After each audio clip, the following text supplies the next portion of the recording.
turnout. So, you know, a little bit of a refurbished job, you know.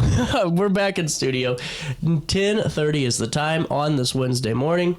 We're back with Kimberly Grace, Graceful Treasures. And, well, the flea market's set for this Saturday, October the 18th. And it's crazy to me that we're halfway through October already. Where does the time go? And there's no better place to be in Alton during the month of October to start getting spooky than Milton Schoolhouse. True story. So, fill me in. The flea market you had one last month. Yes, I did. Fantastic turnout. 100%. I was very pleased with the amount of vendors that set up. There was 24 vendors, had about 60 tables of things from rusty crusty to newer items. The foot traffic was amazing. People were already there at about 5 minutes till 9. Wow. There was foot traffic all day long. That's incredible. Yeah. Well, and I just think it's great that you're able to provide that, not only for obviously Graceful Treasures, but of course for the 24 other vendors that are there to, you know, start their own businesses, you know, with this. Correct. Well, you know, and by doing something like this too, it's a little bit easier than organizing an actual yard sale. Yeah. Yard sales are a lot of work. So, I mean, people are down to bring a table and sell their wares, you know, I mean.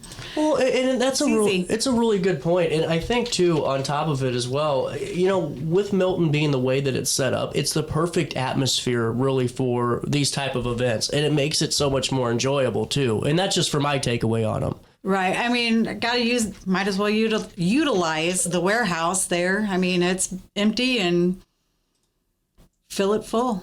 Get people going. So, I mean, take me through Graceful Treasures before we talk about the flea market and all that. Take me through the backstory, because you've been on the show before with Sippin' Shops and different events. But with Graceful Treasures, 3 years in the running now, that's a pretty big milestone. In this day and age, I would say yes. Huge. We celebrated our 3-year anniversary August the 6th. So we're still going strong, growing every day. It's incredible. So, well, and now when did you start doing the flea markets? I started doing it last month. Oh, that was the first one. Last month was my first one. This month, and then I'm going to do one more next month. It is the third Saturday, so it'll be the 15th of November.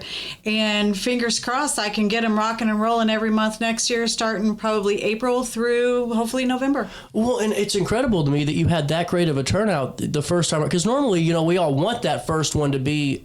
I was pleasantly surprised. Yeah, I bet you were. I was pleasantly surprised. Well, and now, I mean, even for this Saturday, you have hundreds of people that are interested, are responding to it on Facebook, and it really creates a great atmosphere for your business going forward, because those vendors are going to be diving in going, all right, you had 24, now you have 27.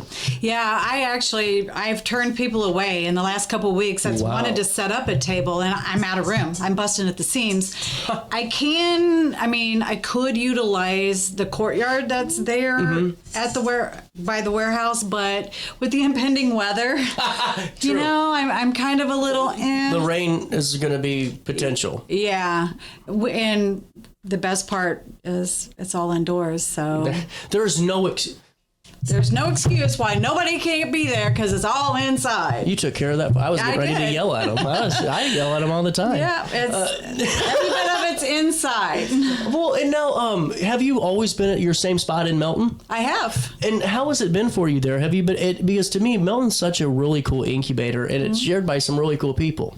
Yeah, and that's the thing. It's been an incubator for a lot of people, but 3 years, I'm still there. I love it. It's just fantastic. I don't plan on going anywhere. If I do, it would be to open a second location. Wow. But yeah, I plan on staying there. I love it. Now, just for the folks that maybe they're going to the flea market, but they want more of Graceful Treasures just exclusively, how do they see you? When are the hours of operation? Wednesday through Friday, 10 to 6, Saturday, 10 to 5, and Sunday, 10 to 3. And what can people find when they're stopping in the store? Ooh, a lot of vintage. There is about 23 vendors in there. So there's new stuff that's brought in every day. I try to keep it mostly vintage, but there are some newer modern items, art glass, there's pottery. So some of this is just beautiful. I mean, all of it, but this is really cool, like the Santa tea lights and the luminaries and really just high quality stuff. Now this is totally coming. This might actually hang up at RiverBender. John, can you go ahead and get the checkbook out? we're gonna go ahead and pick this one up for the office here, because I feel like that totally it's available. Well, and I really think it's cool, and what I think's even better about this is the fact that the way it's set up, these can get really cluttered really fast. You know what I'm saying? Like, I'm sure you've been to a few stores where you're like, yes, what in the hell is going on here? Yeah, the anxiety. As soon as I've been to actual big antique malls and walk into a booth and turn around, walk out, or walk up to and can't even walk into a booth because you just can't walk into it. And I'm like, ugh.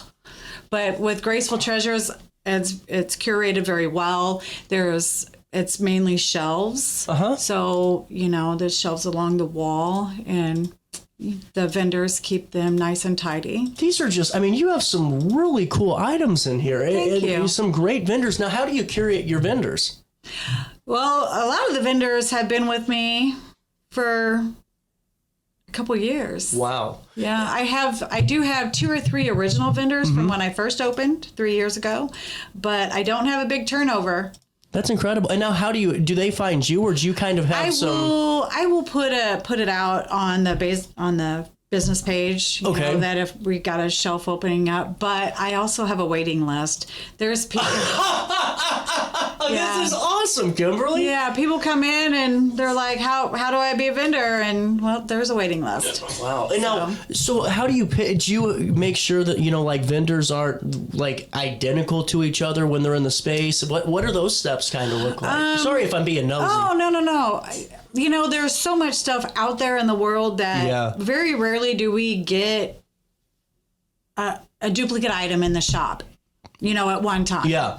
So that's really important. And since we're so small and not, like a 55,000 square foot antique mall, since we're so small that the vendors, we're all pretty, we kind of become friends, and we try not to step on each other's toes, and, to where it's like, oh, they have this item, so I'm going to bring it in and undercut them by, $5-6 or whatever. That just doesn't happen. That's really cool. And I think that's great for folks, and gives them more of a reason to join the waiting list, because you ain't getting in today. Right. And with the vendors, new stuff actually hits the shop almost every day. Mm-hmm. So... Wow. And I try to take stuff in every day. I love this. And just what I think so cool is how active you are with your vendors and their items on social media. That's highly important. Well, I do that. I do it for lots of reasons. One, to intrigue people to get in there. Stop on in, yeah. But I ship out. Really? I ship out across country. And now how does shipping work? So the people, they shop via the pictures, and they'll ask, I might get messages like, is there chips, cracks, whatever. Yeah. I will send them other up close pictures if needed, and I'll hold their items until they pretty much have a box full, and which normally only takes a week or 2. And then I will box it up, weigh it, send them an invoice, they pay it, I print the label, and off it goes. That's really good to know, too. Man, that's awesome. And that's great for if we have parents that live out of state or something, you can get that Christmas gift still locally right here, some cool stuff, and know it's taken care of. Yeah. Oh, I love this. I've shipped as far west as Santa Maria, California, and as far east as Milford, Connecticut. Well, that's pretty damn west and pretty damn east. Right? You're almost all the way to the ocean there. Yeah. Well, did you see this growing the way it did? To be honest, because there's a lot of these type of ideas and concepts, but it really seems like you got something cool here and special. I try. This is so cool. Now, I know you said potentially if you did move locations, it'd be to open a second store. Correct. Is that in the pipeline, or are you just happy with what you're doing now? I'm happy with what I'm doing now because I'm super busy, Yeah. I also work. I don't work the shop. I work Monday through Friday, so I feel like I work about 80 hours a week. You probably do. Probably. Honestly. And see, that's where I think it's so fascinating when it comes to this type of business too, because you're constantly having to move and constantly having to communicate and with vendors and different folks to make sure that everything's still running smooth, and cleaning the store up and making sure that. Well, and I also have to go shopping to keep my shelves stocked too. Well, that's true. That's true. What do you see the most? What's the most popular item or type of item for you? You know, I get asked a lot, especially by vendors. You know, what sells well? What? There is no rhyme or reason to what people buy. Really? It just all depends on what they see that day.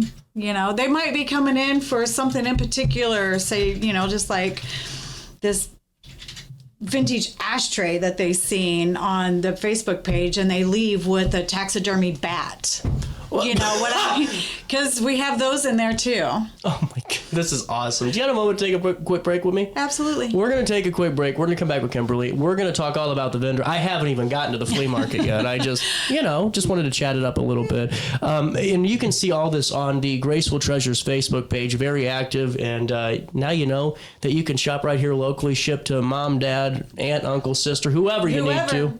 Or if you're watching this, because we have I get made fun of because of how I pronounce other cities around the country and the world, because we have that type of, sometimes an audience. And if you're watching from St. Charles or over across the pond today, go give us a shop right here in Alton today and make me feel really good about an international sale for Graceful Treasures. We have the audience. I'm telling you, Kimberly, it could happen. We need you to buy it, though. All right, quick break. I need you to spend some money, and then we'll come back and talk more with Kimberly next. What's up? It's Mike Keith. What's up, bro? What's good, my guy? Back to spotlight other amazing alumni and how they discovered their path at Lewis and Clark. Let's jump into it. This is Dwight Wirtz, president of Wirtz Welding and Tank Service, the nation's premier distributor of tank trailer parts. Dwight has been an outspoken and long-time supporter of the college and is the current chairperson of Lewis and Clark Board of Trustees. Oh, and he's a Lewis and Clark grad. I'm Dwight Wirtz, and I am a trailblazer. Macias Insurance Agency, providing quality products with extremely competitive prices. As an independent provider, we source multiple companies to offer the best rates possible, covering auto, home, business, and life insurance. Our goal is to provide quality service that meets and exceeds customer expectations. You can rest easy knowing the Macias team is working round the clock to ensure that both you and the most important parts of your life are covered. Our qualified professionals make the insurance process easy so you can live carefree and focus on what matters most. Visit MaciasInsuranceAgency.com today to find out what our team can do for you. Looking for the best barbecue in Madison County? Head over to Carver's Barbecue in Godfrey, Illinois. From loaded barbecue nachos to mouth-watering pulled pork, brisket, ribs, and more, Carver's serves up award-winning flavors you'll love. Family-owned, Carver's is all about fresh, made in-house dishes served daily. Come visit us at 2716 Groveland in Godfrey, or give us a call at 618-467-9999. Order online, get it catered, or stop by for the best smoked meats around. Where great flavors meet family tradition, you'll find Carver's Barbecue. You're listening to Our Daily Show with CJ Nasello on RiverBender.com.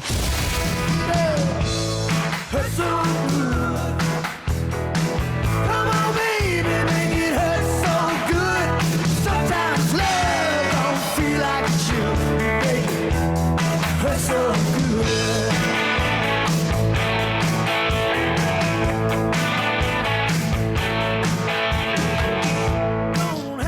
good. Welcome back, Daily Show.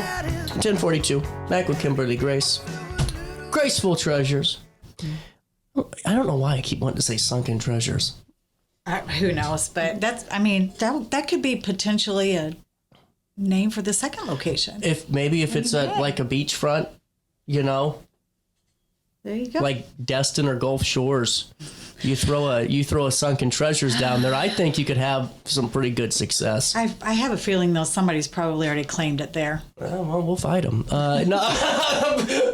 Back into this. So the flea market, this is really cool, and I love the fact that you're doing these events because it doesn't only help Graceful Treasures, it helps all of Milton. Absolutely. It draws a lot of attention to the schoolhouse. People can grab a cup of coffee, come and walk around.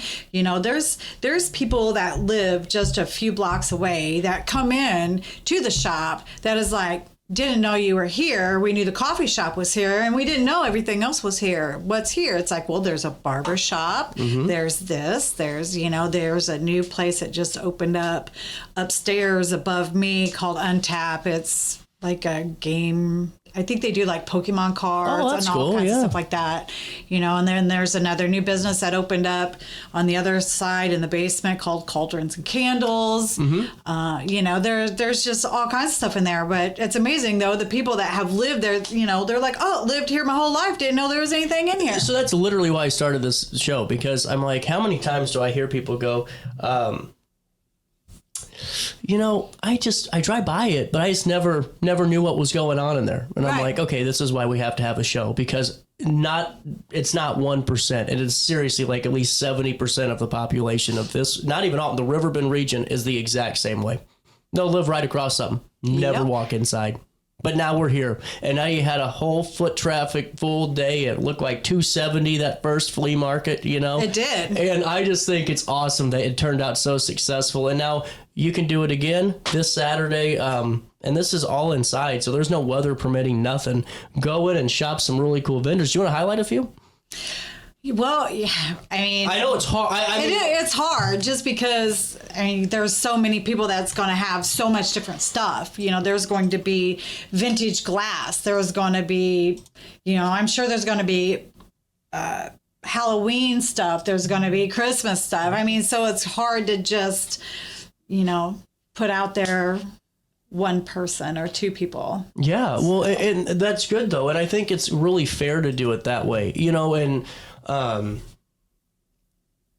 I think it's really nice to know for anybody who wants to join your wait list. And I wanted to make sure I phrased that right and didn't say wants to be a vendor so they don't call you right now.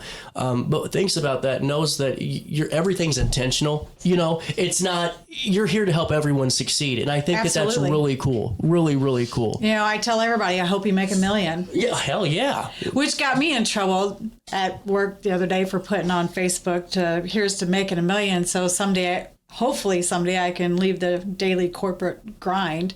Because of that, my boss thought I was quitting and leaving him high and dry. Oh.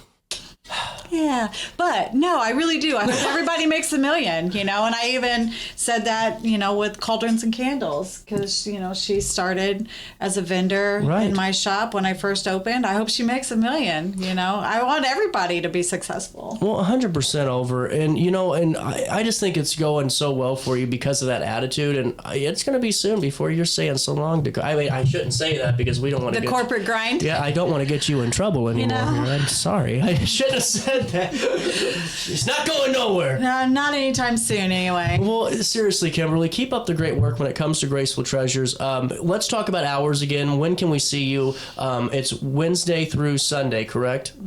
We're open Wednesday through Sunday. So Wednesday through Friday is 10 to 6. Saturday is 10 to 5. Sunday is 10 to 3. Mm-hmm. The flea market is this Saturday 9 to 5. We are doing it again next month, the 15th. Mm-hmm. I'm shooting for the third Saturday of every month. Really cool. And now, just to stay on, consistent. Now, question for you for December: would it be on the 18th still? If it's the third. No, I'm not doing it in December. Oh, December, just till November. Yeah. Okay. Yeah. November will be the last one for the season, just because I have a feeling December we're going to be pushing it as far as weather goes, because there's no heat in the warehouse. Yeah. So. Oh. Yeah. So. Duh. I did.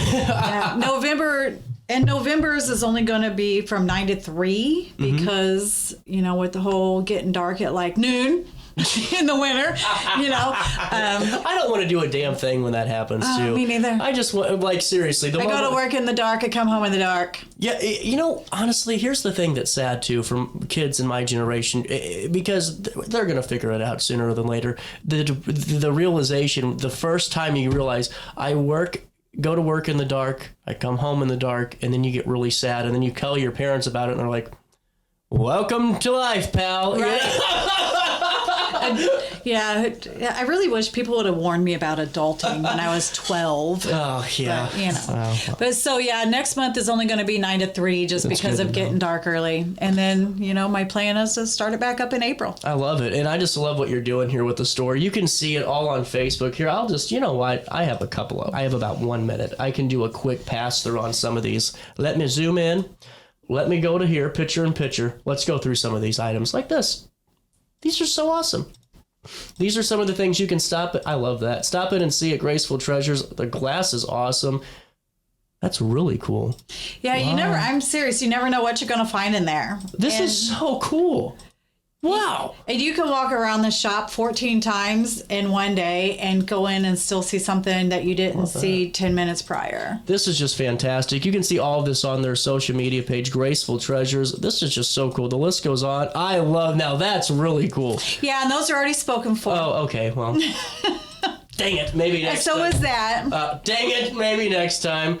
And so are those. Dang it. Maybe next time. I'm telling you, because of me putting stuff on the Facebook page, even local people, I allow them to claim items, and I will hold them for one business day. So that's really cool. If you see something, you better get in there and you better get it quick or claim it quick because it will go pretty quick. Well, I love the work that you're doing. Keep it up. And now let's stay up to date on the event. Until Saturday, what's the best way to get all the details on the flea market? There is an event set up on Graceful Treasures business page on Facebook. Perfect. So, CJ, how do I find that? You guys are asking all the best questions today. And it's also on the RiverBenders Facebook page. It is, and it will be out there again tomorrow with this. And you can see that event by going right here to More Events, Flea Market. We're here to this Saturday, October the 18th, and you can find out all the details there. And if you could also, if you're interested, you could scroll down on the Facebook page from, like last month's flea market, and which you're probably going to have to scroll for a hot minute. But there are pictures on there of, the vendors, the items that they were offering. Obviously they're not going to have the same stuff because... Yeah, here we go. Flea market's in full swing, right? Yeah. There we go. Look at that. So that's cool. There was all kinds of stuff. That's awesome. Yeah. Wow. And that'll all be back on display this Saturday. Well, not all that stuff. Right. Well, I'm not going to lie. There's a lot. I donated a car full when I got done. Oh. Because I wasn't messing with packing it back up and unpacking it and not packing it. Yeah. Nope. It's out. I put it in boxes and took it straight to Savers and was like, here you go. There you go. There you go. There you go. Hey, Kimberly, thank you so much for stopping by. Well, thank you for having me. I really appreciate it. Oh, no problem. And feel free to join us. I might give you a little bit of a buzz in November for Small Business Saturday, and let's see if we can talk then. All right. We'll take a quick break as we wrap up this show, and we'll come back and we'll summarize it all after this. Roku TV, RiverBender.com, Apple Podcasts, wherever you watch me.